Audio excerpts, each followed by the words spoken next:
Surprise, surprise, wir sind wieder in einem Hotel nach dem Livestream, weil Aaron hat Erkältungssymptome, ich und Laila, und ich habe dazu noch die Scheißerei. Und deshalb die Milka geht. Du, was hast du nochmal? Kopfschmerzen und so. Aber Erkältungssymptome hast du nicht, ne? Ah ja, die Antibiotika. Ja, und das mit der Blasenentzündung hat man ja im letzten Video, glaube ich, schon mal erzählt, ne? Aber ja, deswegen sind wir jetzt in diesem wunderschönen Hotel, kurieren uns hier aus. Es ist echt gut. Es hat hier Air Conditioning System, hat Bad mit ordentlichem Klo, nicht bei so einem Loch. So eine Mini-Küche, hier Schlafraum. Also die sind eigentlich wirklich cool, die Hotels. Das Einzige, was es aber überall hier so gar nicht geht, finde ich, ist diese komischen grellen LEDs. Die sind in jedem Raum. Ne, das ist wirklich schlimm. Selbst die Nachttischlampen, ne, das ist kein Scheiß. Selbst die Nachttischlampen haben so eine beschissene LED. Das geht halt einfach gar nicht. Das ist von der Lichtfarbe her so ultra unangenehm. Einfach kaltweiß. Aber ansonsten super geiles Hotel. Mit Pool, mit Klimaanlage. Jetzt kriegen wir gleich noch Gemüsetaschins gemacht. Ich freue mich ja schon drauf. Die bringt die uns sogar hierher. Ja, da freue ich mich halt drauf. Ne? Dann erstmal auskurieren hier mit Scheißerei und ich habe übelste Halsschmerzen, die Lunge tut irgendwie weh.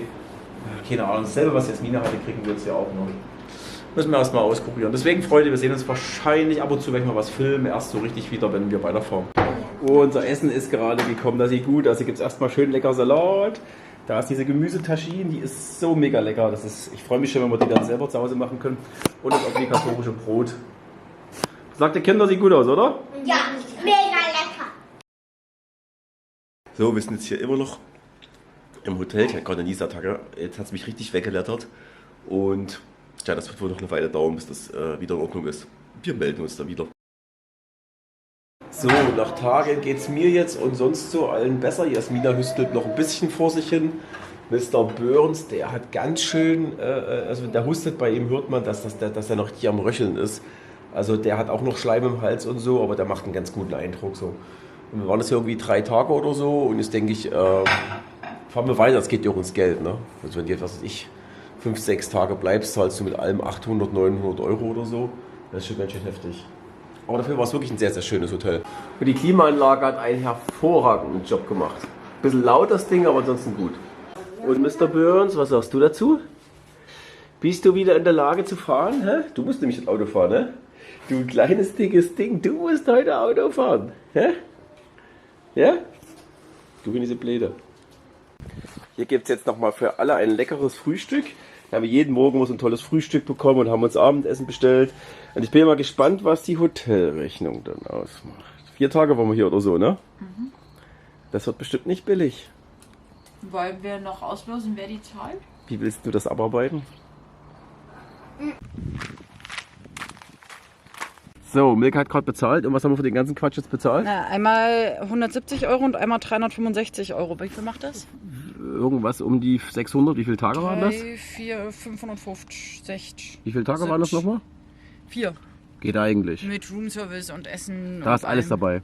Ja, und Getränke, alles. Frühstück, Mittag, Abendbrot. 100 Euro Cola am Tag. 100 Euro Cola am Tag. Und der dicke Mr. Burns hat natürlich auch ganz viel nicht gegessen. Wie er guckt. Der hat ganz viel seine Hand gegessen. Aber ich freue mich, dass wir endlich weiterfahren hier. Ja, großes Problem ist halt auch noch Milkas Blasenentzündung. Sie ist zwar sehr tapfer, aber sie hat, glaube ich, ziemliche Probleme mit der Blasenentzündung. Und trotz Antibiotika nur seit 5, 6, 7 Tagen ist es immer noch nicht weg, stellenweise auch blutig. Weil es einfach nicht das richtige Medikament ist und sie, wie gesagt, eine Immunschwäche hat, das bei ihr alles ein bisschen anders ist. Funktioniert bei ihr nicht so wie bei anderen, was die Medikamentierung angeht oder sowas. Ne? Und wenn du das falsche Medikament nimmst, dann züchtest du dir halt einen multiresistenten Keim, ne, in deinem Körper. Das ist nicht so geil. Hier gibt es halt jetzt noch nicht das richtige Medikament. Wir müssen gucken, ob wir es bis nach Spanien schaffen oder ob wir hier nochmal irgendwie eine Behandlungsmöglichkeit brauchen. Weil im allerschlimmsten Fall geht es auf die Nieren über und da kannst du auch dran krepieren. Das ist jetzt der Worst Case. Hoffen wir alle nicht, will niemand. Aber ja, wir müssen halt gucken, dass das nicht passiert, so dass wir alle heil und gesund zu Hause ankommen. Du hast Probleme. So, wieder nach Tagen on the road. Mal gucken, wie lange wir diesmal wieder fahren, bevor irgendetwas ist. Und ja, ich hoffe, wir kommen wieder gut nach Deutschland zurück. Wir hatten schon auf dem Hinweg unendlich lang diese komische Schotterstraße. Und jetzt haben wir in die andere Richtung auch wieder diese komische scheiß Schotterstraße. Och, das ist wirklich die Hölle. Aber bis jetzt ist von dem Auto noch nichts abgefallen. Allerdings klemmt jetzt die rechte Tür schon ein bisschen nach der Reparatur. Und der Schotterpiste letztes Mal, keine Ahnung, ob das im Zusammenhang steht. Bin ja echt mal gespannt, was mein Werkstattmensch in Deutschland zu der Reparatur sagt und ob der sagt, oh, das Auto ist nicht mehr reparabel oder ob der sagt, ja du, das geht noch ein bisschen. Mal schauen. Fahren lassen tut es sich ja ganz brauchbar so.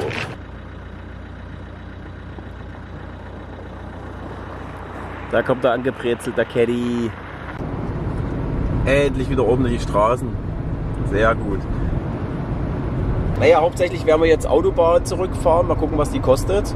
Und welch ein Wunder. Wir haben hier gerade angenehm, ich weiß nicht, ob man sieht, 25 Grad. Das ist ja geil. Wie diese alten Ford Transit-Busse hier, ne? Also ich finde das krass, dass sie so lange am Leben erhalten. Wie da unten diese Bremsleitung, die schleifen fast auf dem Asphalt. Das sieht man wahrscheinlich kaum. Und innen überladen und außen überladen. Oh, da trifft er doch mal gerade ganz schön ab, du. Könnte nicht kaputt gehen, herrlich. Der Spiegel links, der ist nur noch Deko. Herrlich. So, jetzt sind wir auf der Autobahn unterwegs, muss man höllisch aufpassen. Hier gibt es auch auf der Autobahn LKW, die irgendwie, keine Ahnung, 10 km/h fahren. Völlig geisteskrank. Und das ist noch nicht mal ein steiler Berg hier. Genau, das ist die einzige Autobahn, die es gibt in Marokko. Es gibt nur eine, die irgendwie am Meer entlang geht einmal, sonst im Land gibt es gar keine Autobahn. Ne? Aber das ist auch mit schöner Bergoptik hier, muss ich sagen. Da vorne hast du auch so ein abenteuerliches Konstrukt. Alter, das ist wie, als ob hier jemand steht auf der Autobahn. Ne? Das ist mit Viechern oben drauf. Völlig geisteskrank. Meine Güte, wie Leute. Hat Milka mir gerade per Funk noch gesagt, da muss sogar da oben einer bei den Kühen auf dem LKW, ich weiß nicht, ob man die gesehen hat, muss noch ein Mann mit rumgeklettert sein auf der Autobahn. Kannst du dir nicht ausdenken. Und obwohl es einen Standstreifen gibt, stand gerade einer hier mitten auf der Autobahn mit einem kaputten Motor bei so einem alten Renault. Das gibt's einfach gar nicht. Und der hatte nicht mal die Warnblinkanlage an, so wie der LKW davon. Hier geht natürlich auch reihenweise was kaputt, ne? Sondern die standen einfach so mitten auf der Autobahn, so quasi auf der rechten Spur und haben so vorne an dem Motor rumgeschraubt, ne? Das sind Zustände, das ist Wahnsinn, das ist lebensgefährlich, ey. Tja, an die Geschwindigkeit hier von den LKW auf der Autobahn merkst du halt auch, dass die einfach komplett überladen sind und schlecht in Schuss, ne? Aber die bergige Landschaft hier auf der Autobahn, das sieht echt cool aus. Ich frage mich, was das für ein Dunst ist da oben. Sind das Wolken oder ist das Dreck? Und die fahren natürlich nicht bloß bergauf so langsam, sondern die fahren genauso langsam bergab, wie sie bergauf fahren. Weil, ja, bremsentechnisch wahrscheinlich das Ganze auch nicht so gut aussieht. Deswegen muss man da echt in beide Richtungen aufpassen. Was zur Hölle? Komplett überladen, dieser kleine Sprinter oder was auch immer das ist. Also das ist noch kein Sprinter, noch so ein Vormodell. Wie schnell sich die Temperaturen ändern, ne? Gerade hat man noch 25 oder was das war und jetzt sind wir hier schon wieder bei angenehm 37, verdammte Scheiße. Was halt richtig nervig und anstrengend ist, hier rennen überall so Jungs und Mädchen rum und die quatschen 100 Mal an, wenn du neben dem Auto stehst oder rausgehst und wollen denen auf Krampf irgendwas aufdrängeln, klopfen an die Scheibe, du sagst no, die klopfen an die Scheibe und das sind Scharren halt, ne? Das sind Scharren. Ich verstehe das, die haben kein Geld und sowas, aber ich fühle mich dann schon derbst bedrängt, ne? Vor allem wenn ich den Nein sage, da muss Milka erst auf Arabisch sagen, also No sage und auch zeige No und dann Milka erst auf Arabisch was sagen muss, ne? Das ist... Dann rennen die mal weg, wenn irgendeine Person X hier angekommt, dann rennen die mit einmal weg und dann kommen die wieder. Das ist richtig anstrengend. Die können denen leid tun, dass sie kein Geld haben, ja. Vermutlich haben sie keins, aber du willst einfach nur weg hier. Jetzt hat mir es gerade gereicht. Ja, dieselben Typen zum 20. Mal da, weil wir müssen hier warten, bis Krea Bernd fertiggestellt ist. Jetzt habe ich ihn gerade angeschrien. What you not understand from no? Ne? Milka hat ihm auch auf Arabisch 100 Mal gesagt, no. Die kommen immer wieder an, immer wieder. Also wirklich. Einmal Nein reicht doch, du kannst ja nicht jedem Kohle geben, da wirst du wahnsinnig. Und da ist wieder die lustige AGR-Leuchte angegangen, die wir auf dem Hinweg auch schon hatten. Da war aber kein Fehler. Ich habe die einfach nur resettet, die Fehler war da weg, obwohl kein Fehler da war. Mal gucken, was es diesmal ist. Ich vermute wieder die AGR-Scheiße oder irgendein anderer dummer Sensor. Gerade noch Berge, jetzt wieder Wüste. Das ist schon witzig. Tja, wieder keine Fehler, ne? Naja, ich tue das jetzt mal resetten hier, den Spaß. Force Clear, yes, Lampe ist aus. Tja, im Gegensatz zum letzten Mal, wo das mit dem AGR war, da hatte ich immer einen Fehlercode mit demselben Gerät. Diesmal kommt kein Fehlercode. Da weiß ich auch nicht, was das ist, ne? Vielleicht hat das mit der Hitze zu tun hier oder was. Das ist immer nur in großen Höhen bis jetzt passiert und am Berg mit Tempomat aktiviert, ne? Mal gucken. Also das Rasseln bei Milkas Auto wird hier immer lauter. Ich weiß nicht, ob ihr das hört. Ich halte es gleich mal ran, aber es wird immer lauter. Also ich höre das, ich weiß nicht, ob ihr das auch hört. drin ist es richtig schlimm, keine Ahnung, wo das herkommt. Wird aber immer schlimmer. Und irgendwie läuft er auch gerade ein bisschen derb unrund. Hier drin hört man es richtig laut. Es ist auf jeden Fall nichts vom Antrieb, also nichts vom Antrieb, Fahrwerk, irgend sowas, weil es ist ja hier einfach im Standgas. Kommt eigentlich nur Getriebe, Motor oder irgendein Anbauteil in Frage, was vor sich hin klappert. Aber es wird immer schlimmer und ich habe das Gefühl, es kommt irgendwie aus dem Motor. Aber es wird so schnell so viel schlimmer, mal gucken, also ob der jetzt noch 3000, 4000 Kilometer so mitmacht, anderes Thema halt, ne? Das muss man überraschen, würde ich sagen. Ja. Oh, ich habe auch noch so ein bisschen die Scheißerei immer noch jetzt. Oh, und ich will mal auf das Klo gehen, das ist wieder so ein komisches, irgend so ein Loch. Einfach nur ein Loch. Wenn die wenigstens einfach, weißt du sagst immer, die haben Schartaf und sowas.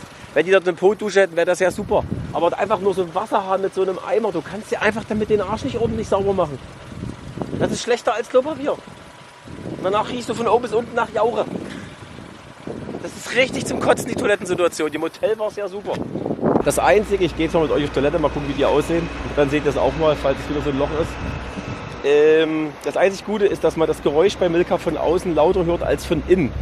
So, deswegen denke ich, dass das irgendein Blech ist, was da klappert und nicht irgendwas Schlimmes. Also das könnte darauf hindeuten, dass es nichts Schlimmes ist. Aber so an sich klingt das nicht gut und es wird schlimmer, das ist Fakt. Oh, welch ein Glück, hier gibt es ordentliche Toiletten.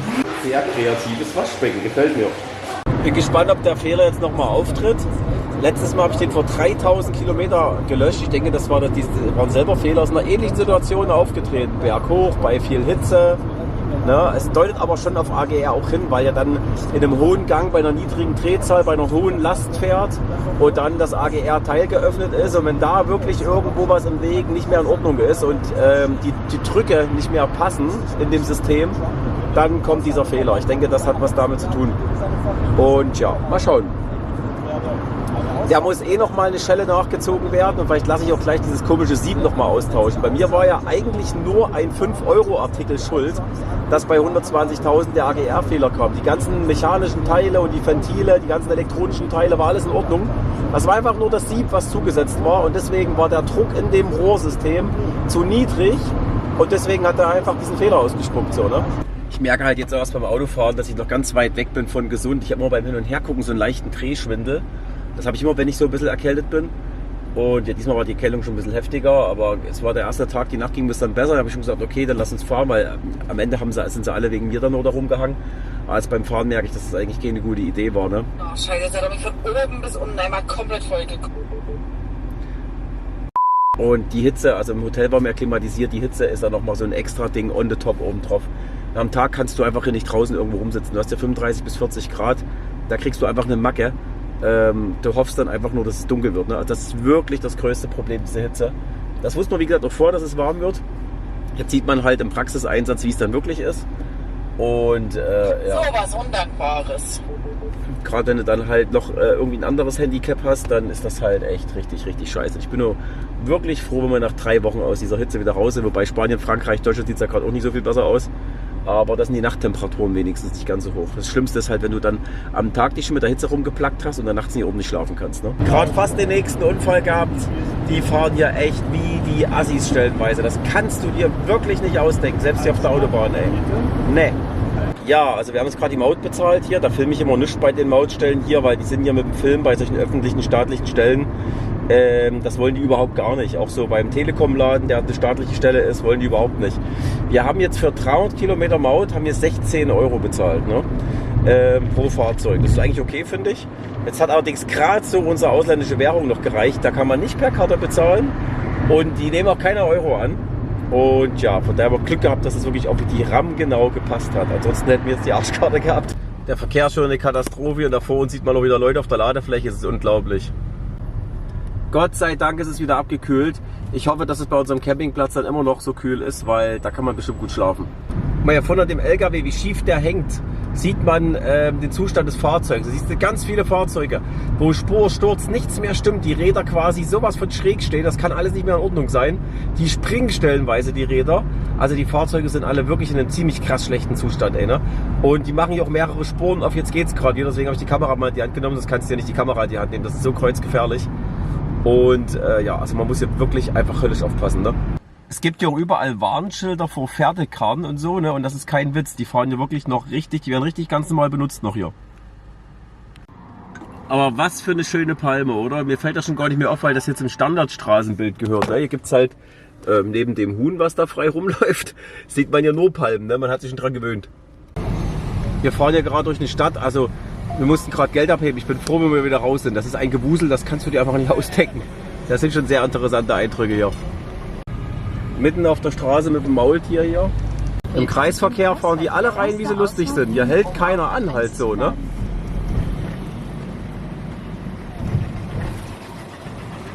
Auch in der Pferdekutsche. Sehr wild hier. Diese ganzen Menschen auch auf der Straße schon wieder, Alter, ne? Das ist so kreuzgefährlich. Gibt halt keine Fußwege. Alter, ich weiß nicht mal, das sieht da hinten das Rabenschwarze oben aus den Schornsteinen. Das ist relativ weit weg. Das scheint eine Müllverbrennungsanlage zu sein. Die haben da keine Filter, großartig. Das kommt ja rabenschwarz raus da oben, ey. Wow. Und hier wird mitten auf der Straße ein LKW repariert. Da ist das absolute Elendsviertel hier, ey. Ach du Scheiße, guck dir das an. Die ganzen Satellitenschüsseln auf dem Dach. Wie die Wände aussehen, das ist echt krass. Jetzt sieht man die Müllverbrennungsanlage noch mal besser, Alter. Guck dir das an. Schwarz wie die Nacht. Ich will gar nicht wissen, was die Leute hier an Dreck fressen jeden Tag, Alter. Das ist so krass. Ich bin mal gespannt, wie es wird, wenn man wieder in Deutschland oder Europa ist. Der Unterschied muss so krass sein. Das war genauso, als wir aus Spanien rauskamen. Manche sagen ja schon, in Spanien der Verkehr ist schlimm. Wenn du von Spanien nach Marokko fährst und immer bist du in Tangier, das ist für dich ein Schock verkehrstechnisch. Das hast du in deinem Leben noch nicht erlebt. So, ne? Das ist wirklich krass. Da bist du einfach dann schon mal froh, wenn du durch die Stadt durch bist, ohne das Auto gecrashed zu haben. Ne? Sobald man halt auch in Meeresnähe ist, da merkt man, dass das alles viel dichter besiedelt ist. Da halten sich die Menschen einfach eher auf als mitten im Land. Da hast du quasi, wir fahren das ja eigentlich schon seit Stunden in so einer Gegend hier rum. Ne? Und das ist sehr, sehr anstrengend. Ich hoffe, die Nacht wird um 25 Grad. Ich hoffe noch einmal alles, das bleibt ähnlich, weil das ist super. Ja, die Temperatur ist wirklich stark gesunken. Dafür ist die Luftfeuchtigkeit hier einfach mal, guck dir den Verkehr an, Alter. Ne? Das ist mal, wie die das fahren. Das kannst du dir nicht ausdenken. Und dafür ist die Luftfeuchtigkeit jetzt sauhoch. Ohne Klimaanlage merkt man sofort, wie im Auto alles anfängt zu kleben. Diese komische Salzluft halt so, ne? Ist auch so ein Negativpunkt. Deswegen, es gibt für mich nicht viele Punkte, wo es sich lohnt, ans Meer zu fahren halt, ne? Ich sehe da eigentlich nur Nachteile. Die brauchen sogar im Kreisverkehr Polizei, weil ja keiner im Kreisverkehr weiß, wie man sich verhält. In dem Kreisverkehr hier sind gerade 3 Polizisten tätig und regeln den Verkehr. In dem Kreisverkehr. Wahrscheinlich besser, einen Polizisten hier hinzustellen, als aller 10 Minuten. Kreisverkehr regeln muss, weil das Kreisverkehrfahren einfach nicht hingekriegt wird. Ja. Und es fahren alle durcheinander. Das ist doch verrückt. Ja, weil genau, der fährt ja gleich rein hier. Wir müssen jetzt hier rechts raus. Der fährt ja gleich rein. Ja, weil das ist einfach, die haben keinen Führerschein gemacht so. Das ist eine einzige Katastrophe. Aber wir haben es immerhin zum Campingplatz geschafft. Hier waren wir schon mal auf dem Hinweg, der ist super. Genau, das war der Campingplatz, wo die ganzen Hühner rumrennen. Morgen früh seht ihr die bestimmt nochmal, da ist alles voller Hühner neben dem Auto. Vor allem das Gute ist da, diesen kleinen Häuschen, da ist der WLAN-Router drin. Deswegen haben wir gutes Internet. Gregor Bernd, baust du jetzt schon mal das Auto auf oder was? Super. Gerade meinen Ölstand gecheckt. Ich meine, das mache ich eigentlich schon gar nicht mehr bei dem Auto. Wie man hier sieht, es ist in der Hälfte zwischen den beiden Pfeilen ungefähr. Und ich habe hier noch nie was bei dem Auto nachgefüllt, seitdem ich den habe zwischen den Wechselintervallen. Also motorentechnisch ist das Ding echt super. Aber man sieht schon einiges hier. Ne? Hier am Kotflügel haben sie irgendwas zurechtgedengelt an dem neuen, damit das hier irgendwie ein bisschen passt. Hier bei den Lampen da, was man so offensichtlich sieht, ist es nicht richtig eingehakt. Das müsste weiter rein, wahrscheinlich, weil das hier alles nicht mehr passt. Ne? Auf der Seite sieht man, so muss es aussehen. Und so sieht es aus. Das hat dann halt auch zur Folge, dass hier die Spaltmaße an der Tür nicht mehr wirklich stimmen da so. Aber das ist nicht so schlimm. Das hat geklemmt, aber ich habe das gerade ein bisschen zurechtgehämmert. Jetzt klemmt das nicht mehr. Und ich bin gespannt, was, ja wie gesagt, der Werkstattmeister zu dem ganzen Elend sagt. Die Lampen sind ja auch schon mal eine Katastrophe. Wenn man sieht, dass sie das hier nicht ordentlich eingehangen haben, da braucht man sich nicht wundern, dass das hier mit dem Lichtkegel alles nicht mehr stimmt. Aber wenn man sich halt überlegt, was das Auto für einen schweren Unfall hatte, da kann man, glaube ich, froh sein, dass das so wieder aussieht. Und ich bin immer noch sehr optimistisch, dass er so wieder TÜV kriegen würde. Und wenn nicht, gibt es dafür auch eine Lösung. Die Hühner schleichen sich hier schon wieder an. Herrlich. Oh no, ich erinnere mich, das war der Campingplatz, wo uns die Mücken zerstochen haben. Scheiße. So, zu essen gibt es heute einfach Nudeln mit Käse und Pesto.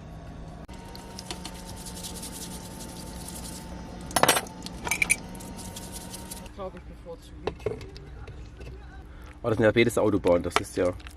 Nee, das hier ist Kind, das hier in 1. Vor allem, wir 5 Stunden effektiv 7,5 sind. So, Nummer 1. Oh, fantastisch, vielen Dank. Das ist ja alles auf dem Campingplatz rumrennt. Es rennen ja nicht nur Hühner rum. Da ist auch noch mal ein V. Und zwar nicht so ein hässlicher, sondern so ein richtig schöner. Wie man vielleicht hört, es rumpelt, es gewittert. Das gibt es ja nicht. Rennt einfach auf dem Campingplatz ein echter V rum. Der ist auch noch total schick.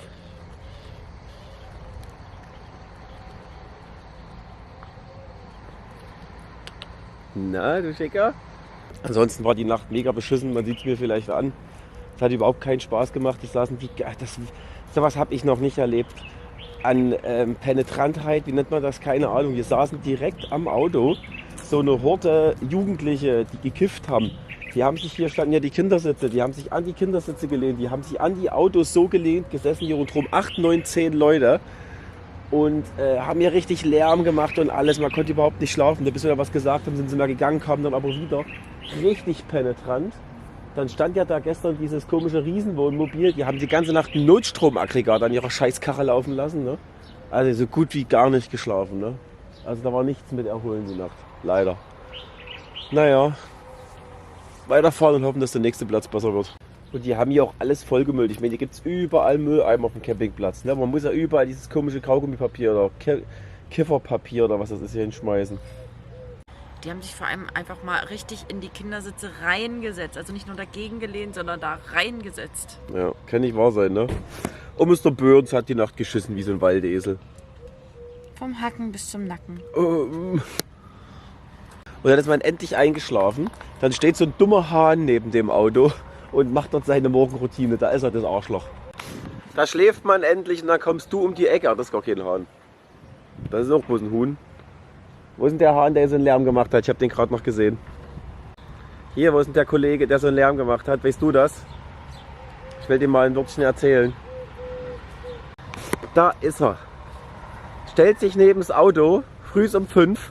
Ich habe keinen Wegservice bestellt, mein Freund. Da hast du keine Eier, ne? Da haust du da ab. Keinen Wegservice hat ja irgendjemand bestellt. Oder hinten ist ja noch einer. Huhn, Hahn. Was ist das denn? War das ja wie im Zoo hier? Das ist ein Mini-V oder was? Mit Baby-Pfauen. Ist das süß. Und dann ist noch ein richtig schöner V. Alter, was hier alles an Tieren rumrennt.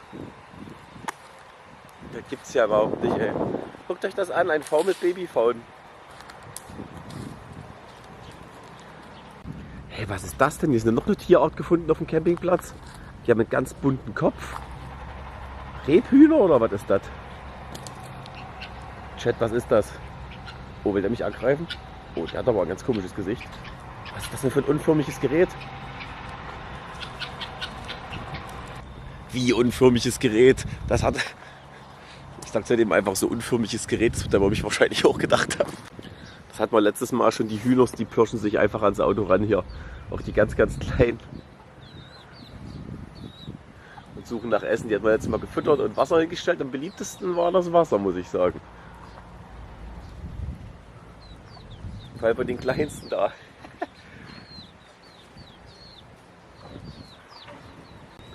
Da haben wir den Unruhestifter. Hä? Ich habe keinen Wecker bestellt. Die ganz Kleinen sind ja so süß.